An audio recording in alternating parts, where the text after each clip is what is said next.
You know, there are things that are easy to measure, typically because they have a number value associated with them. These are things like height, weight, and then there are things that are more difficult to measure because they're more subjective.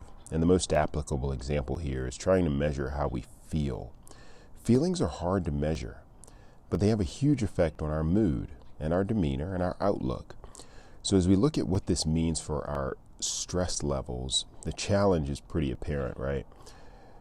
There are no really good measurements per se to tell us whether our stress levels are improving or getting worse or staying the same. You know, my smartwatch attempts to associate a number to my stress levels, which I suppose is okay. It measures heart rate variability, which is the variation in the time that occurs between each heartbeat. And the premise here is that emotional reactions to stressful situations or just overall feelings of stress cause an increase in heart rate. So it takes this data and combines it with other inputs such as the amount of rest that I get and the amount of exercise I accomplish, because each of these affect our stress levels too. And it comes up with a value that is associated with my stress level. So my data shows that my stress levels primarily reside in the low stress range. Now, is this measurement on my watch accurate? Meaning, is it a true measurement of the stress I'm feeling? Well, maybe. I mean, I certainly don't feel overly stressed most of the time, but it does give me a form of feedback from one day to the next.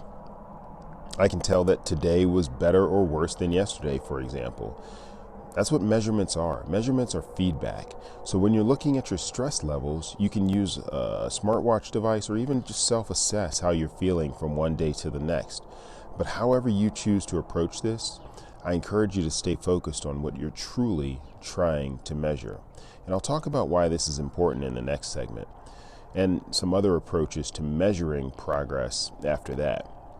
And by the way, I'd be remiss if I didn't point out that I use rest and exercise to manage my stress while coping with the busyness and the demands of life. Continued improvement in these areas help each of us manage stress better.